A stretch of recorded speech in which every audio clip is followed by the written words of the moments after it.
सभी को नमस्कार। एक बार पुनः हिंदी साहित्य बीए पाठ प्रथम प्रश्न पत्र प्रथम के इस क्लास में आप सभी का हार्दिक स्वागत है। पिछली क्लास में हमने पढ़ा था कि शब्द शक्ति किसे कहते हैं, शब्द शक्ति के कितने भेद हैं। तो हमने देखा था कि किसी शब्द का अर्थबोध कराने वाली शक्ति को शब्द शक्ति कहते हैं और वो शब्द शक्ति तीन तरह की होती है, तीन प्रकार की होती है, अभिधा, लक्षणा और व्यंजना। अभिधा के बारे में हमने उस दिन उस क्लास में अध्ययन किया था कि सामान्य अर्थ का बोध कराने वाली शब्द शक्ति को अभिधा कहते हैं। आज हम दूसरा भेद का अध्ययन करेंगे, लक्षणा शब्द शक्ति। लक्षणा शब्द शक्ति किसे कहते हैं? उस दिन हमने देखा था कि हमारे जो शब्द होते हैं वो तीन प्रकार के होते हैं, वाचक, लक्षक और व्यंजक। तो जब वाचक शब्द से यानी सामान्य अर्थ से जब किसी शब्द का अर्थबोध नहीं होता तो हमें उस शब्द से संबंधित अन्य अर्थ ग्रहण करते हैं और उसको लक्षक शब्द कहते हैं। तो लक्षणा शब्द शक्ति की सबसे पहले हम परिभाषा देखेंगे। जब किसी शब्द के मुख्य अर्थ को ग्रहण करने में बाधा आती है, जब किसी शब्द के मुख्य अर्थ को ग्रहण करने में बाधा आती है एवं उसके बाद उस शब्द से संबंधित कोई अन्य अर्थ ग्रहण करने पर वाक्य का पूर्ण भाव स्पष्ट हो जाता है, उस शब्द की शक्ति को लक्षणा शब्द शक्ति कहते हैं। अर्थात जब सामान्य अर्थ से अर्थ स्पष्ट नहीं होता तो हम उसी शब्द से संबंधित विशेष अर्थ को ग्रहण करते हैं, तब वहां जो शब्द शक्ति काम आती है उसको लक्षणा शब्द शक्ति कहते हैं। लक्षणा शब्द शक्ति में शब्द को लक्षक तथा अर्थ को लक्ष्यार्थ या आरोपितार्थ कहते हैं। लक्षणा शब्द शक्ति में शब्द को लक्षक और अर्थ को लक्ष्यार्थ या आरोपितार्थ कहते हैं। जैसे उदाहरण के द्वारा समझते हैं, मोहन गधा है। अब मोहन जो कि एक व्यक्ति है और वो गधा नहीं हो सकता, तो यहाँ हम गधा शब्द से जो जानवर का बोध होता है ये सामान्य अर्थ है, तो हम सामान्य अर्थ से अर्थबोध नहीं हो रहा, इसलिए हम क्या करेंगे कि इस गधे से संबंधित अन्य अर्थ का ग्रहण करेंगे। और गधे से संबंधित अन्य अर्थ है मूर्ख, यानी गधे को मूर्ख कहा जाता है, तो हम गधे का अन्य अर्थ होता है मूर्ख। तो यहाँ मोहन गधा है का तात्पर्य है कि मोहन मूर्ख है। तो यहाँ जो सामान्य अभिधा थी, अभिधा से इसका अर्थ गधा निकल रहा था, लेकिन यहाँ गधा से काम नहीं चल रहा है, इसलिए हमें अन्य अर्थ मूर्ख ग्रहण करेंगे और उससे स्पष्ट होगा कि मोहन वास्तव में मूर्ख है। दूसरा देखिए, राधा तो निरी गाय है। राधा तो गाय, अब राधा गाय नहीं हो सकती, तो यहाँ गाय से संबंधित अन्य अर्थ लेंगे। गाय सीधी सादी अन्य अर्थ निकलता है, तो यहाँ राधा गाय है का मतलब है राधा सीधी सादी है, गाय जैसी बोली वाली है। लक्षणा शब्द शक्ति के लिए आवश्यक बातें। लक्षणा शब्द शक्ति कब होती है? इसके लिए तीन बातें आवश्यक होती है। पहला, मुख्यार्थ में बाधा पड़े। जो मुख्यार्थ शब्द का मुख्यार्थ होता है उससे अर्थ स्पष्ट नहीं हो। दूसरी है, मुख्यार्थ से संबंधित कोई अन्य अर्थ लिया जाए, तो मुख्यार्थ से संबंधित कोई दूसरा अर्थ हमको ग्रहण करना पड़ेगा। उस मुख्य अर्थ से संबंधित अन्य अर्थ को ग्रहण करने के पीछे कोई रूढ़ि या कोई प्रयोजन हो, या तो कोई रूढ़ि हो, प्रचलन हो, और या कोई प्रयोजन सिद्ध करना हो। तो ये तीन बातें जब होगी तभी लक्षणा शब्द शक्ति होगी। ऊपर के उदाहरण में अगर हम देखें तो मोहन गधा है, वहां मुख्यार्थ में बाधा आ रही है, मुख्यार्थ से संबंधित अन्य अर्थ लिया है हमने मूर्ख, और उस अर्थ से संबंधित अन्य अर्थ को ग्रहण करने के पीछे रूढ़ि या प्रयोजन है। तो रूढ़ि है, ऐसी रूढ़ि है कि गधे को मूर्ख कहा जाता है। तो इस प्रकार से लक्षणा शब्द शक्ति वहां होती है जब सामान्य अर्थ ग्रहण करने में, प्रचलित अर्थ ग्रहण करने में बाधा हो, तो उससे संबंधित ही कोई अन्य अर्थ ग्रहण किया जाता है, तब वहां लक्षणा शब्द शक्ति होती है। इसी रूढ़ि और प्रयोजन के आधार पर ही लक्षणा शब्द शक्ति के दो भेद होते हैं। मुख्य रूप से दो होते हैं, अन्य भी बहुत सारे भेद होते हैं, लेकिन यहाँ हम मुख्य रूप से दो का अध्ययन करेंगे। पहला होता है रूढ़ा लक्षणा। रूढ़ा लक्षणा कब होती है? जब कोई रूढ़ि या प्रचलन के कारण मुख्यार्थ को छोड़कर अन्य अर्थ ग्रहण किया जाता है, तब उसे रूढ़ा लक्षणा शब्द शक्ति कहा जाता है। जब किसी रूढ़ि या प्रचलन के कारण उस सामान्य अर्थ को छोड़कर कोई विशेष अर्थ ग्रहण किया जाता है, तब वहां जो शब्द शक्ति होती है उसको रूढ़ा लक्षणा शब्द शक्ति कहा जाता है। उदाहरण से समझते हैं। जैसे राजस्थान वीर है। अब राजस्थान एक प्रांत का नाम है और वो सजीव नहीं है, वो वीर नहीं हो सकता, तो फिर यहाँ राजस्थान से संबंधित अन्य अर्थ लेंगे और वो होगा राजस्थान के निवासी। राजस्थान के निवासियों को राजस्थान कहने की रूढ़ि है, इसलिए राजस्थान का तात्पर्य है राजस्थान के निवासी। तो राजस्थान वीर है का मतलब क्या हुआ? राजस्थान के निवासी वीर हैं। तो यहाँ रूढ़ि के कारण ये राजस्थान के निवासी अर्थ हम ले रहे हैं। दूसरा उदाहरण है मुंह पर ताला लगा लो। अब मुंह पर ताला लगा लो, मुंह पर ताला नहीं लगता, तो ताला शब्द का में अर्थ बाधा हो गई, यहाँ बाधा उत्पन्न हो गई, तो इससे संबंधित दूसरा अर्थ लेंगे, सामान्य कोई विशेष अर्थ, तो वो होगा चुप रहना। यानी मुंह पर ताला लगा लो का मतलब मुंह को बंद कर लो, चुप रहो। तो यहाँ ताला लगाने का ये रूढ़ि है। ताला का मतलब एक रूढ़ि प्रचलन है कि भाई किसी को चुप कराना हो तो उससे कह देते हैं कि मुंह पर ताला लगा लो।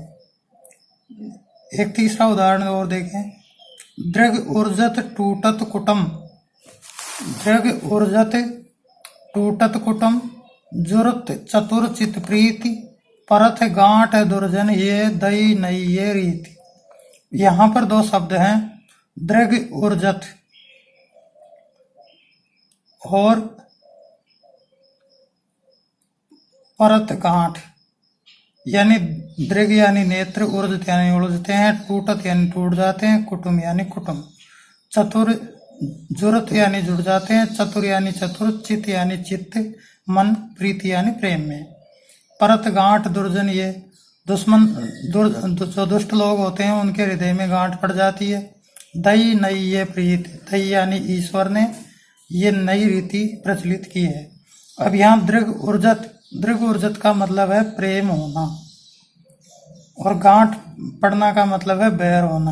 अब ये एक रूढ़ि के कारण है, यानी आंखें मिलना का मतलब प्रेम होना, ये एक रूढ़ि के कारण है, और गांठ पड़ना मतलब बैर होना भी एक रूढ़ि के कारण है, इसलिए यहाँ रूढ़ा लक्षणा शब्द शक्ति है।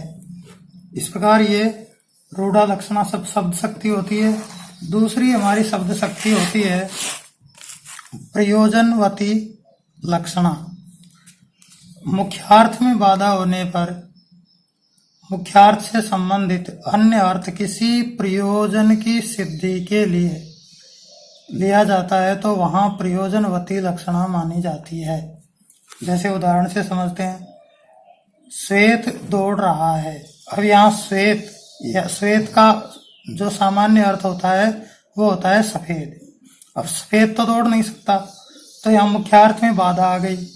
अब फिर इसका लक्ष्यार्थ लेंगे तो श्वेत रंग का घोड़ा दौड़ रहा है।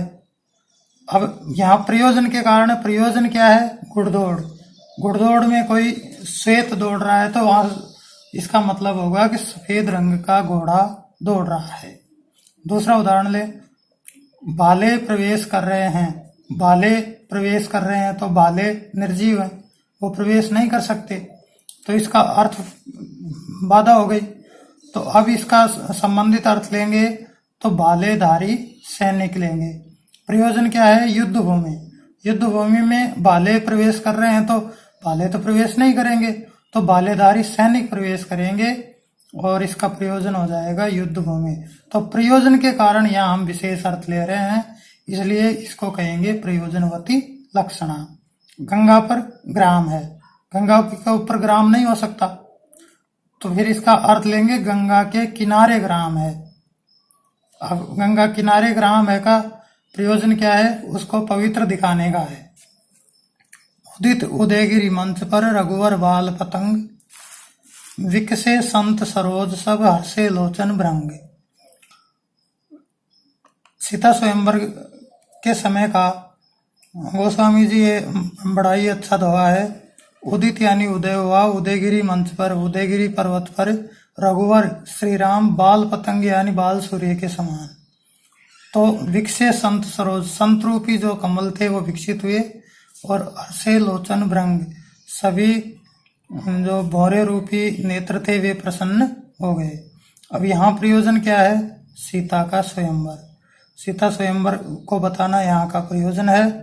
और जो विशेष अर्थ जब ले रहे हैं तो संत रूपी सरोज और लोचन रूपी भृंग, इस प्रकार से ये होती है प्रयोजनवती लक्षणा। ये लक्षणा के दो वेद हैं। अन्य भी बहुत सारे वेद होते हैं, लेकिन हम यहाँ केवल मुख्य रूप से दो वेदों का ही अध्ययन करेंगे। अब आती है व्यंजना शब्द शक्ति। जब किसी शब्द के अर्थ का बोध न तो मुख्यार्थ से होता है और न लक्ष्यार्थ से, अपितु कथन के संदर्भ के अनुसार अलग अलग अर्थ प्रकट होता है, वहां व्यंजना शब्द शक्ति होती है। कहने का मतलब यह है कि जब किसी शब्द का अर्थबोध न तो अभिधा के द्वारा हो न लक्षणा के द्वारा हो, तब कोई तीसरा ही अर्थ प्रकट हो तो वो अर्थ व्यंग्यार्थ के द्वारा प्रकट होता है, और तब उसको व्यंजना शब्द शक्ति कहते हैं।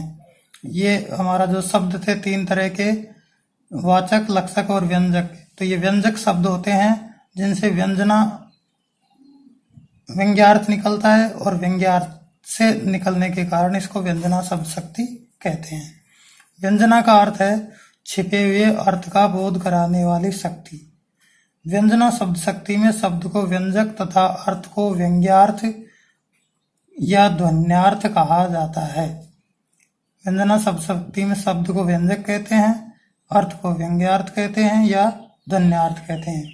जैसे पुजारी ने कहा अरे संध्या हो गई, तो संध्या हो गई यहाँ सामान्य अर्थ है कि शाम का वक्त हो गया, लेकिन यहाँ व्यंजना यह है कि संदर्भ के अनुसार जो व्यक्ति जैसा सुनेगा, जैसे किसी पुजारी ने सुना तो वो इसका अर्थ लेगा कि संध्या वंदना करने का समय हो गया। अगर कोई ग्वाला सुनेगा तो वो ये अर्थ लेगा कि गायों को घर ले जाने का सब समय हो गया। कोई गृहिणी सुनेगी तो उसका अर्थ लेगी कि अब घर के काम काज करने का समय हो गया। व्यंजना शब्द शक्ति के दो भेद हैं। पहला है शाब्दी व्यंजना, दूसरा है आर्थी व्यंजना। अब पहला है शाब्दिक व्यंजना। शाब्दी यानी शब्द में व्यंजना हो। जब व्यंजना किसी शब्द के कारण हो वहां शाब्दी व्यंजना शब्द शक्ति होती है। यदि उस शब्द का पर्यायवाची शब्द उसकी जगह रख दें तो व्यंजना नष्ट हो जाती है।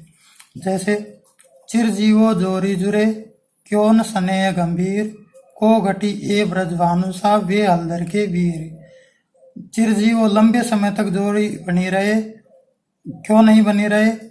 ये स्नेह और गंभीर जोड़ी लंबे समय तक क्यों नहीं बनी रहेगी? क्योंकि कौन घटी, कौन घटता है, कौन कम है। ए ब्रजभानुसा, ये तो वृष भानुजा है और ये हलधर के वीर हैं। वृष भानुजा और हलधर के वीर में व्यंजना है। कैसे? वृष भानुजा के दो अर्थ हैं, एक है राधा, दूसरा है गाय।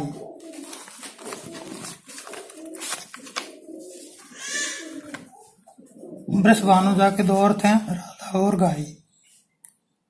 और हलधर के भी दो अर्थ हैं, कृष्ण और सांड। वृष भानुजा यानी वृष भानु राजा की पुत्री कौन? राधा। और वृषभ अनुजा, वृषभ यानी बैल, अनुजा यानी छोटी बहन कौन? गाय। और हलधर के वीर, हलधर हल को धारण करने वाले बैल, और उनके वीर सांड, और हलधर बलराम और उनके वीर कौन? कृष्ण। तो ये जोड़ी क्यों नहीं जुड़ी रहे? यहाँ ये व्यंजना इन शब्दों के कारण है। अगर हम वृषभानुजा की जगह गाय रख दें या हलधर की जगह बैल रख दें तो फिर ये व्यंजना नष्ट हो जाएगी। ये जो चमत्कार है, ये व्यंग्यार्थ निकल रहा है, ये फिर नहीं निकलेगा। दूसरा भेद है आर्थी व्यंजना। जब व्यंजना अर्थ में हो, अर्थात जब शब्द बदल देने पर भी व्यंग्यार्थ निकलता रहे, तो वहां आर्थी व्यंजना होती है। जैसे संध्या हो गई, अब वाच्यार्थ है सूर्यास्त का समय हो गया, लेकिन व्यंग्यार्थ है घूमने चलने का समय हो गया या पूजा पाठ करने का समय हो गया। तो यहाँ अगर हम मान लो इनके संध्या की जगह शाम हो गई लिख दें, तब भी ये व्यंजना नष्ट नहीं होगी, तब भी इसका अर्थ यही रहेगा। रजनीगंधा खिल गई, अब रजनीगंधा खिल गई का वाच्यार्थ है रजनीगंधा में फूल खिल गए, लेकिन व्यंग्यार्थ यह है कि रजनीगंधा खिल गई यानी आधी रात हो गई, क्योंकि आधी रात को ही रजनीगंधा खिलती है। एक अन्य उदाहरण, सागर कूल मीन तड़पत है उलसी होत जल पीन। सागर के किनारे मीन मछली तड़पती रहती है, उलसी प्रसन्न हो जाती है जल पीन यानी जल को पी करके। अब सामान्य अर्थ है, इसमें कोई व्यंजना यहाँ नहीं है। सागर के किनारे मछली तड़पती है तथा पानी पीकर ही प्रसन्न होती है। लेकिन अगर इसी को गोपियों के संदर्भ में कहा जाए तो फिर यहाँ व्यंजना है। गोपियों की विरह व्यथा का इसमें मार्मिक चित्रण किया गया है कि जिस प्रकार से सागर के किनारे पर मछली तड़पती रहती है, उसी प्रकार से गोपियों की विरह व्यथा भी मार्मिक है। सबसे जो महत्वपूर्ण बात यह है कि व्यंग्यार्थ का ज्ञान प्रसंग से ही होता है। प्रसंग के अनुसार ही उसका ज्ञान अलग अलग व्यक्ति अपने हिसाब से लेता है। आज की कक्षा में हमने पढ़ा लक्षणा और व्यंजना शब्द शक्ति के बारे में। आशा है आपको पसंद आया होगा। आगे हम दूसरे टॉपिक का अध्ययन करेंगे। बहुत बहुत धन्यवाद।